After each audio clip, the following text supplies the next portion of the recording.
Welcome back and good morning, ladies, gents and Pikachus, to another analysis and breakdown of the Quran of the Muslims.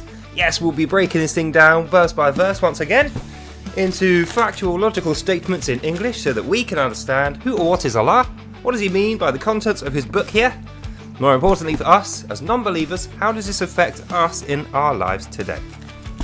So before I start, as I always do, I'm going to tell you now, if you have any doubts as to my factual accuracy or the things I'm about to say, please first buy, read and translate an Arabic Quran like this one, not an English one because they're not the same. This is the word of Allah in Arabic, and this is the one you need to check me by, and once you've done that, you'll recognise every single word I'm about to tell you now is 100% true and accurate of the words of Allah, and what Muslims actually believe today, despite the fact of them denying this quite strenuously at times. This is what Islam is, and that's what makes a Muslim, not what they say to us on the YouTube. So with that in mind, let's carry on where we left off. If you've been keeping up with the last few episodes, you'll remember that we were going through the book of Al-Nisa, the book of women, which barely mentions the women apart from to admonish, starve, beat, punish, rape and be horrible to. And what we find is the Book of Women is an instructional guide to the Muslim man, how best to make money out of your women and to punish them to make sure they surrender to you in obedience. But only so they can be serving Allah. It's not even so they can be good for you, because of course everyone in Islam, men, women and children, must be worshipping and serving the great Allah and his cause of the holy jihad. That's the entire goal. So with that in mind, let's carry on with verse 49. Haven't you seen those who purify themselves? They never can though. Allah purifies whom he will. His servants will be dealt with, not a single thread unjustly. End of verse. It's a little bit of a wishy-wash one, I feel like, after the last ones, which were like, we're gonna kill you, that kind of thing. Now we're going into the have you not, have you seen? So if we break it down, haven't you seen those who purify themselves? It sounds like it might be being nice, but it's not. Haven't you seen those who purify themselves? That's the emphasis in the language, is on themselves. So Allah is saying, those guys I was telling you about in the last one who purify themselves for the mosque, you know, that wash off the semen of the women and the indecency and the filth and sin of the fornication, which is all the women's fault, they can't actually purify themselves. They're disgusting sinners. Only Allah can purify you. And he says they can never do it though. Only Allah purifies who he wills. So what he's saying there is, you tell your women this: purify yourselves, O disgusting women, and men who are with the disgusting women and the fornicators, which is everybody all of the time, purify yourselves with water and then rub sand on yourself if you can't. But it's a waste of time. Allah is the one who purifies you, and what that means is you'll still be filthy in here no matter what you do, unless Allah loves you. His servants will be dealt with, not a single thread unjustly. So what does he mean by a thread? Well, I think what he's saying there is life is spun out of different threads. And the analogy is your life is like a spider web with you in the middle, and not a single thread will be unjust if you are not a fornicator, and that means you're worshipping enough and you're purifying yourself in the words of Allah, not in any other type of word. You know, you're not a Christian, a Jew, or an atheist, or a polytheist, or an agnostic, or a Buddhist. You're nothing apart from what Allah tells you to be. That's what this means. And we move on. Number 50. Look how they create lies against Allah, which itself therein is a most heinous and clear sin. They do not obey Allah. So what does he mean here? Well, I feel like this one doesn't take a lot of breaking down. This is quite an easy one to... I feel like this whole book, Al-NIISA, is far simpler than the rest of the Quran. And what it is a great insult to the intelligence of women. It's almost like Muhammad didn't think women were smart enough to get through being instructed the same way as the men. So he's made all the verses either very short, or the really long ones are made of very short sentences. And that's what was happening here. So 50 is, look how they create lies against Allah, which itself is a most heinous and clear sin. They do not obey Allah. So, look how they create lies against Allah means people who are not reading the Quran, or who are not following the Quran when they get told about it, i.e. the sinful fornicators and their women. So they are not making themselves sinless, and Allah will not wash away their disgusting filth, which means they are not going to be holy in the end days, and they're not going to be good Muslims. They're going to be infidels, off with their head, they're dead, go to the evil fire and burn forever. That's what this means. And that is them creating lies against Allah. How could you do that? How could you create lies against Allah, who is the truth? That's what this means. So they're kind of saying two things. They're saying, anyone who doesn't follow Al-NIISA word for word and treat women fairly in the way that divine Allah has told them, i.e. those that don't beat, starve, rape and are horrible to women to make them money to give to the mosque, those who are not doing that are creating a lie. The women who whinge about it and aren't subservient to their husbands and don't submit to the will of Allah and surrender to it, they're making a lie against Allah. They'll go to the fire. And they're making a lie against Allah. And doing all of that is a most heinous and clear sin. It's almost as good as making up a new book, for instance, that isn't the Quran. That's the kind of between the lines implication. And then he finishes up, they do not obey Allah. Because they're not obeying Allah, which is true. So they'll go to hell and burn and be horrible. And you tell your women this. You tell them, you're not obeying Allah. That's the vibe of this is you admonishing and beating your wives. You're not obeying Allah, you fucking bitch! That's, excuse my French, but that's how it's coming across. This is like rage to the woman. And the reason she's incurred this horrible rage from you, O Muslim man, is simply because she's lying against Allah. She did something you didn't tell her to do, which wasn't the Quran of the Muslims. And that means admonish, beat and starve her. But remember, even though it's okay that you can beat her, don't use a pole thicker than your thumb.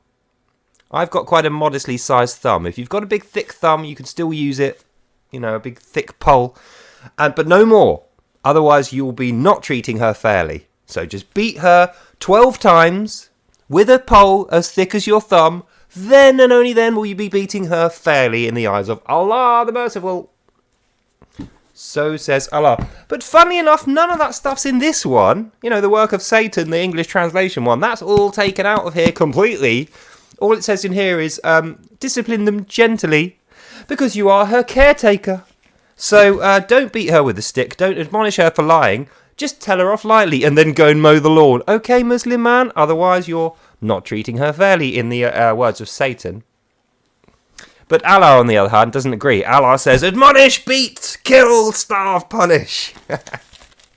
And that's what that means. I needed to compare the two there because the English one's like completely different. So we move on. 51. Have you not seen of the idol worshippers? They are misled by Allah. They believe Satan's magic and pagan rituals. They will say to make so an infidel of you, these are the ways better than Allah's ways. They will guide you better and try to rest on magic. End of verse. So that's odd, isn't it? Why is he bringing up magic? Why has he now gone off the subject of beating, starving and punishing women, which is what the last two verses were about, to talk about idol worshippers? Are we supposed to think, Allah, mate, come here. Allah, come here now. I haven't got time for this. I'm filming. I knew shouting at him will work. Allah, why are you talking about idol worshippers now in relation to instructing women? Are we to think that the women talking to other men are actually idol worshippers when they're talking to other boys and the other boys are the idols? Is that what you're talking about here? When they're reading their magazines and they're reading about horoscopes and yoga and such, is that the idol worshipping magic you're talking about? Satan's magic and pagan ritual? Yes, it's very evil. Yeah, it's evil. Yeah, it's evil. It's the Jews that made it, isn't it? Yeah, I know it's the Jews. No, it's not. Just having a little fun with Allah there. Allah was telling me, when he says, have you seen of the idol worshippers, what he's talking about there is not specifically Jews, Christians, or atheists, or anyone. He's talking about New Age people. So he's talking about horoscopes in magazines. He's talking about chatting about boys with other women.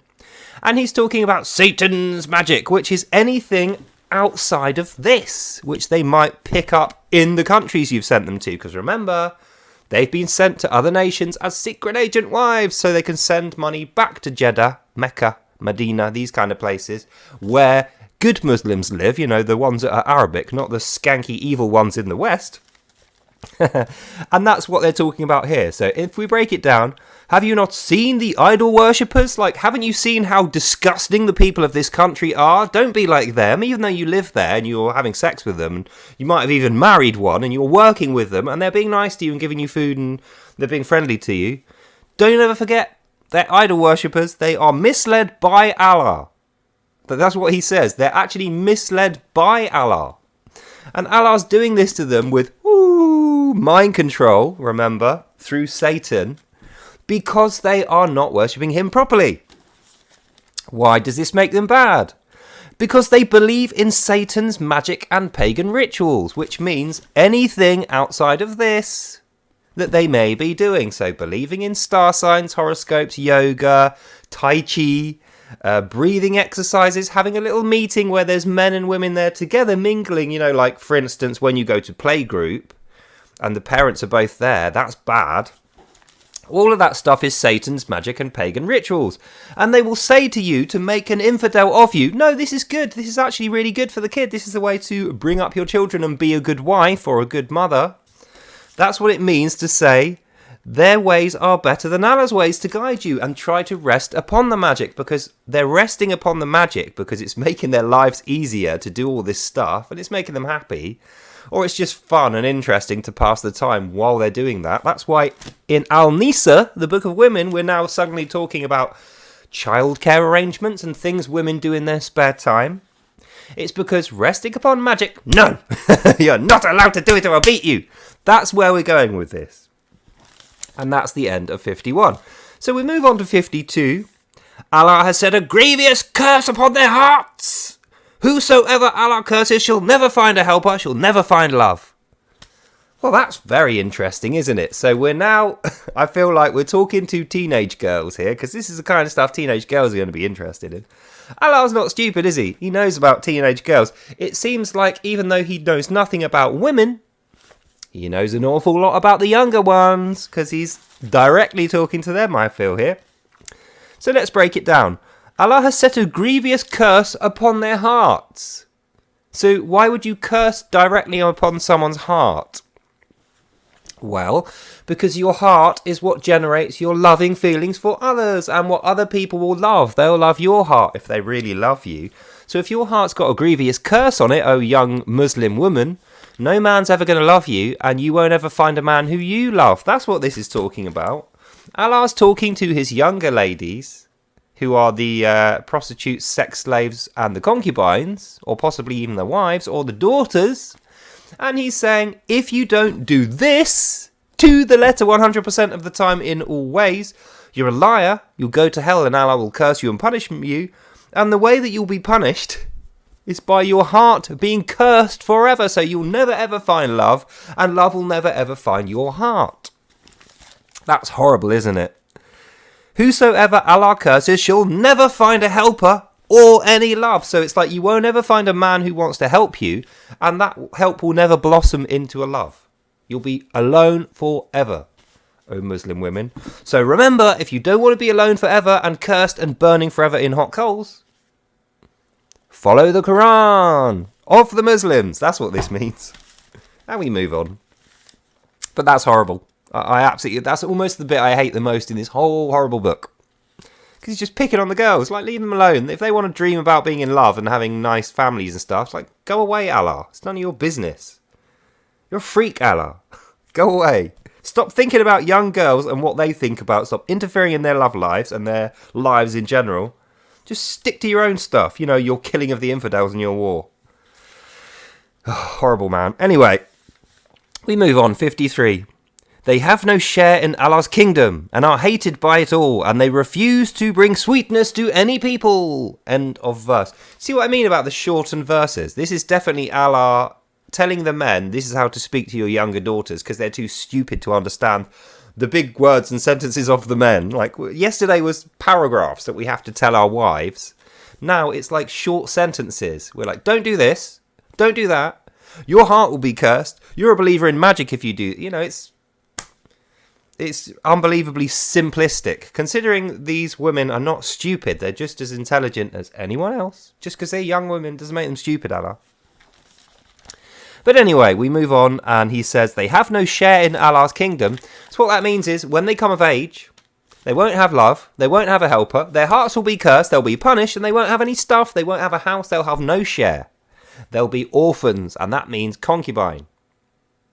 So Allah's saying to his younger ladies, his daughters, and his unmarried women, if you don't do the Quran stuff and serve and surrender to a man, if you don't do it in the ways that I prescribed and how this man, presumably your dad or an imam, is telling you now, you will have no share in Allah's kingdom. None of this stuff will belong to you. You will be an orphan on the streets.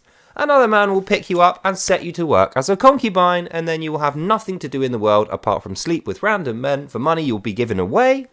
And that's how you'll contribute to the jihad, but you won't be important. You will have no sons of your own. You won't have a house of your own. And the reason is you'll be hated by all and refuse to bring sweetness to any people, so your heart will be so cursed you'll just be bitter and horrible and sad. Look, I'm telling you, if you don't believe me, buy it and read it yourself, but the actual accurate word-for-word translation of 53 Al-NIISA is, they will have no share in Allah's kingdom and are hated by all because they refuse to bring sweetness to any people. So you can't, that's not me interpreting that, oh angry infidel Muslims who are whinging and biting their lip about this. That's what it says. Now let's confer with the Satan's word of the English Quran. What does 53 say in this one? Have they a share in dominion or power? Behold, they will get not a penny from their fellow man. So even though it's kind of sweetened up in there and we've taken most of the bad stuff out, it still says if you don't follow your husband's word when he's talking to you about Allah, you won't get a penny. And you'll be an orphan. That's what this means. We move on. 54. Indeed they are envious to what Allah did give the others from his bounty. Indeed, we gave Abraham and his sons the book of wisdom. That's the Torah. And we gave them a great kingdom. End of verse. So now we're telling the women, remember Abraham, who definitely wasn't a Hebrew, even though he really was. He got given loads of good stuff. He had loads of good sons. He had a nice wife who thought she was never going to have any children. But then Allah gave her loads of children and she had Abraham. And they fathered a great nation, which is actually Israel, not the kingdom of Allah. But we're not having to be historically accurate here because Allah knows everything. If he tells you red is blue, then it's bloody well blue. So Allah's telling you red is blue here by saying, women, if you don't believe that this is the truth and that you'll be poor unless you obey and surrender to Allah, if you don't believe that you'll only be rich and powerful and wealthy and happy and in love if you follow Allah, remember Abraham and his wife, Sarai. They never would have had anything without the praying and worshipping to Allah and having a promise with Allah, which the whole nation of people of Muslims came from. Even though in reality, in documented historical fact, Abraham was a Hebrew, the progenitor of Israel. And that's why they are called Abrahamic and why Muslims are called Musalims, because Musa is Moses. So when they devised the term Musalim for themselves, Musa Alim means family tree of Moses. Alim is like family tree. Musa Alim, family tree Moses. Moses family tree.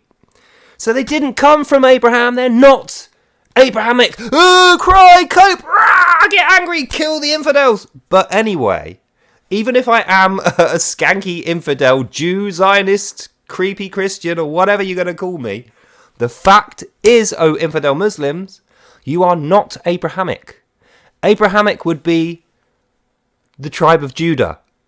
That's what his sons Ishmael and Jacob, who later becomes Israel, that's their tribe. And the great kingdom of Abraham is Israel. So, back to the reading. We know that when we read in line 54, indeed they are envious to what Allah did give others from his bounty. Indeed we gave Abraham and his sons the book of wisdom. Abraham did not have any books. Okay, so we've already made the mistake here. Allah, come here, Allah. I need to pick your brains, or whatever you use in place of a brain. Allah. Remember when you were telling me about Abraham? Remember you specifically told me that he didn't have any books and you had to appear to him and make him pray so that his sons in future could all be Muslim and finally get given the wisdom book, the Quran. You remember that? Yeah, you do remember that. Why are you telling me now? Why are you telling me now that Abraham had a book? Well, he couldn't read. Because there wasn't any books back then. Yes, okay, yeah, I don't believe a word of that. Allah says if he says something, it becomes true, just like what we think of Jesus.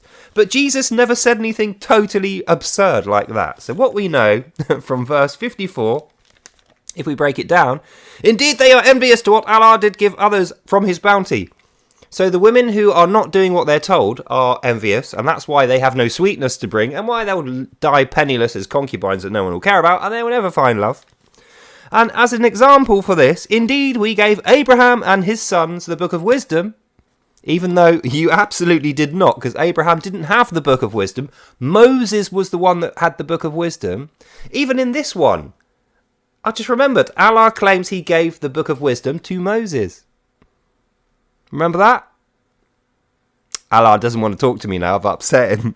But that's the facts. Them's the facts. The book of wisdom means the Torah. The Torah was given to Moses, not Abraham, who came way before. Moses was like a grandson of Abraham.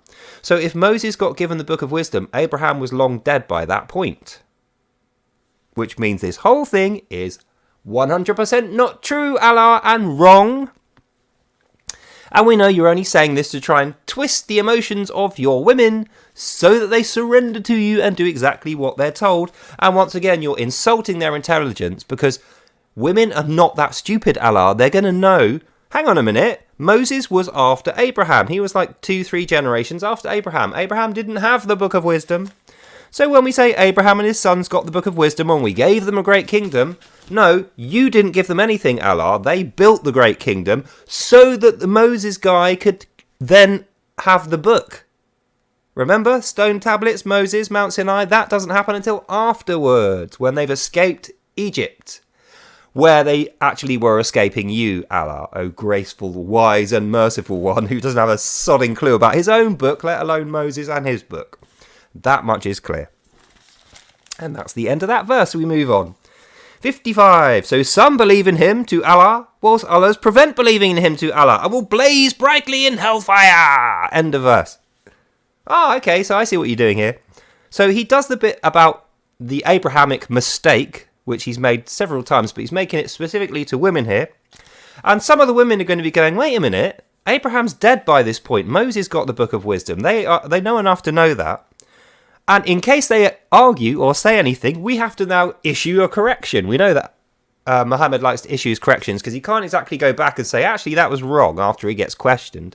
So he writes a correction verse, and that is what 55 is.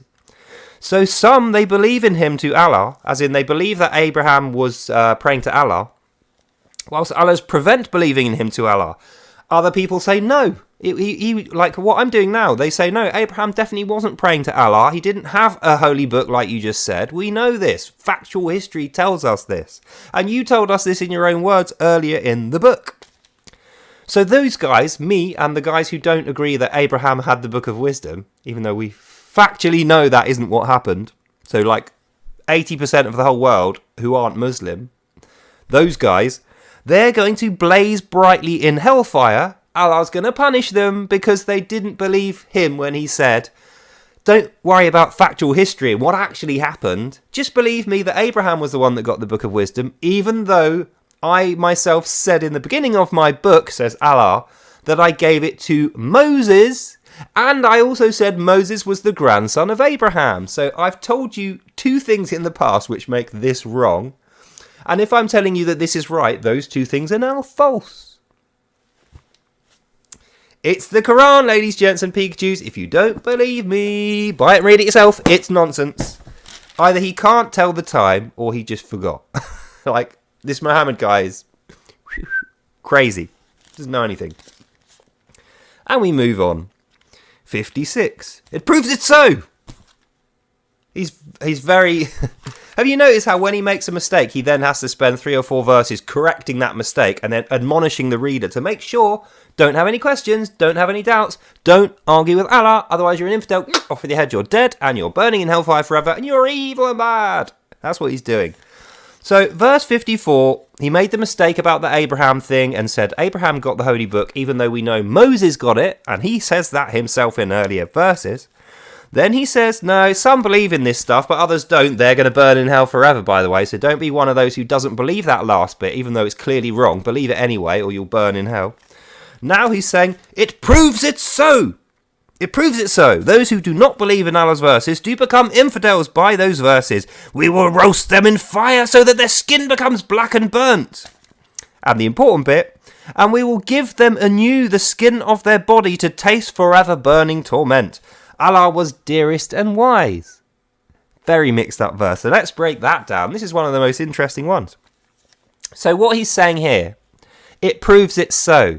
He's saying because Allah has told you that Abraham had the holy book, and he was actually the guy who he thought Moses was. You know, Abraham actually got the book of wisdom, the Torah.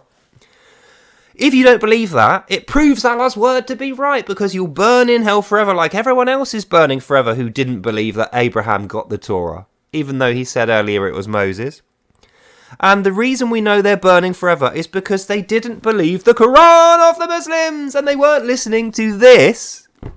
And because they weren't listening to this, the verses of this book is the thing that turned them into infidels. So what he's saying is, there's magic in these verses. There's magic in them there verses. Those verses, when you read them, stop you from becoming an infidel physically, is what he's saying. Reading of the verses is the thing that stops that. And if you don't read them, you turn into an infidel like a creature. That's what he's saying here. So the people who don't read them and believe them, they will turn into infidels and will roast in fire. Their skin will become black, which is a little bit racist towards black people, isn't it? Black and burnt. And we will give them anew the skin to taste forever burning torment. So he's saying when they're infidels and they're burning in fire forever, it won't just be a case of burning all their skin off one time. Oh no, Allah's too dear and wise to let that happen for only one time. He'll keep giving you new sets of skin every time your skin's burnt off, and regenerating your skin. So you're on fire forevermore, burning away in hell, suffering in horrible torment. And then he rounds out the verse by saying, Allah was so dear and wise. We love Allah for this. We really think Allah's such a fantastic fella because he's burning those in hell forever and giving them new skin so they're tormented forever because they didn't believe the Abraham thing.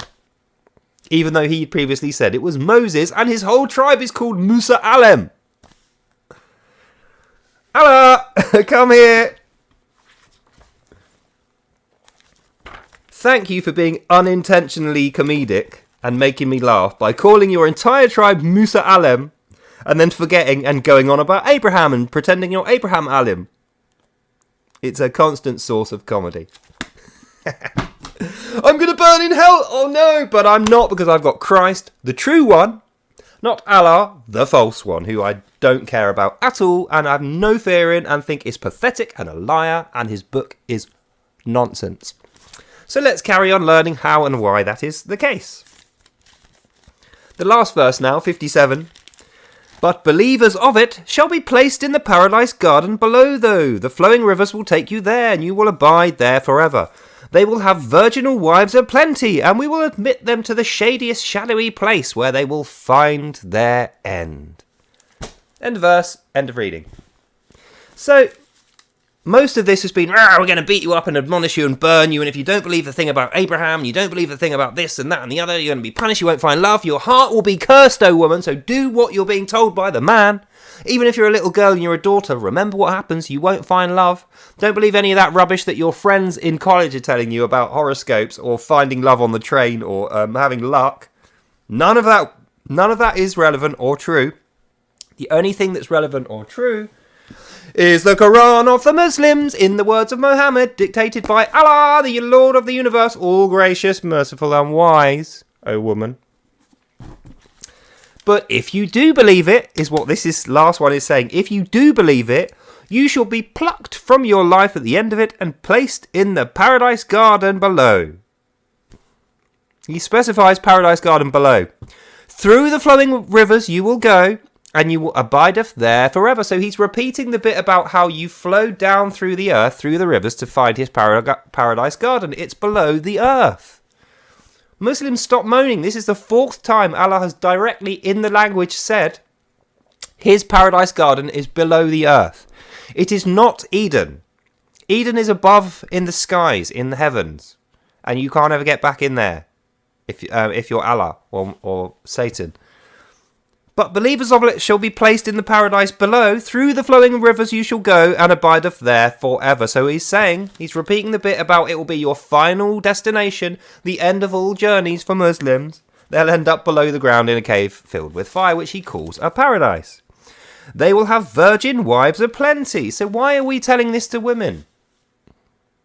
Why do women want to know that you're going to have 72 new virgin wives when you go to paradise, but they're not going to have you? Oh, that's right, because we're telling the women if they're nice and good, even though they had a horrible life and they didn't really want to get married and be the 7th wife of Muhammad, but that's who they were, or they were a concubine, if they follow every word of the Quran of the Muslims and have a horrible life but don't whinge about it and give only sweetness, generosity and love despite being tortured, beaten and starved and raped, if they do it all correctly, they will be reborn as one of the 72 virginal wives. That's what this is saying, I think. So look forward to that, O Muslim women. If you put up with having a horrible, treacherous life of violence and nothing but sin placed against you by other men, and you are completely poor and subservient, you're a slave of your husband who's a slave of Allah. If you do that and you give out nothing but sweetness and joy and generosity and love to everyone you meet in the way that your husband directly tells you, then you can be reborn as a virginal bride. Imagine that! Isn't that the best thing ever? I don't know how this guy thinks women's minds work. Women, please respond to me in the comments. Does that sound like something you would want? To be reborn in a paradise cavern as a virgin bride of someone else who you don't know. Just be given away as a 70s... you're one of 72. Does that sound like something you want? To be one of 72 virgin wives in a paradise cavern when you die? Because that's what you're going to get. They will have virgin wives aplenty, and we will admit them to the shadowous place where they will find their end.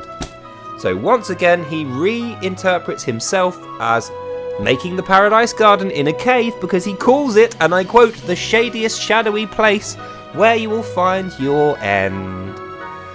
And that is the end of our reading, and the summary is, oh women, this is what you have to do if you're a Muslim. Don't be fooled by this. This is the thing they're going to trick you with to make you willingly walk down the blind dark alley. And when you're there, unable to defend yourself, they're going to mug you with this. And then that's it, you're in. And they will never let you out.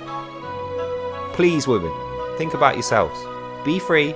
Be everything you can be. Don't be a... Do you want to end up as a Muslim 72 wife person or not?